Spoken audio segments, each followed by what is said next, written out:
Where did all the attention to human factors really start? Again, that question has multiple answers depending on which human factors discipline you're really talking about.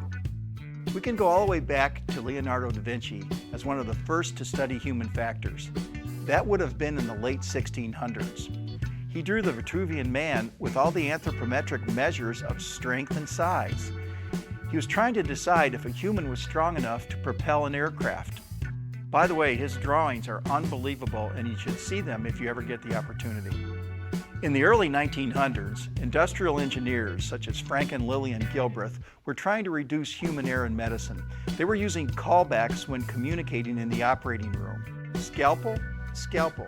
That same procedure is used with most aviation communications today. At the same time, the Wright brothers were figuring out how to fit a human into the first aircraft.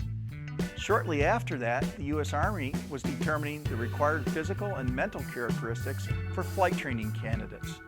They were also considering human factors as contributing causes to accidents. Jump to the 30s, when a lot of interesting psychology was going on in Europe with the likes of Sigmund Freud and the famous organizational psychologist Kurt Lewin. But I should really move to modern human factors, and especially to maintenance human factors history.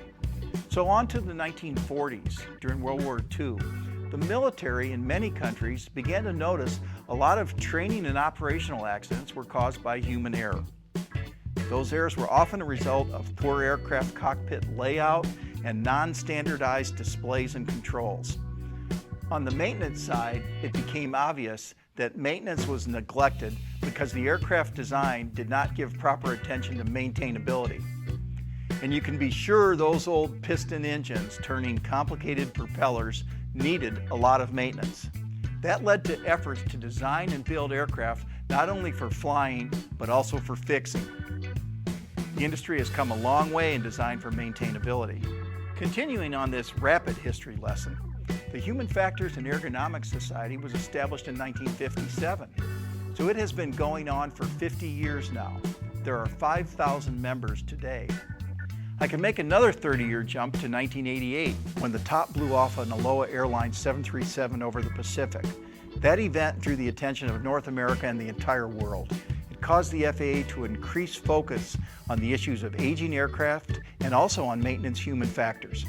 By 1989, the FAA, as well as Transport Canada, appointed personnel to dedicate themselves to maintenance human factors.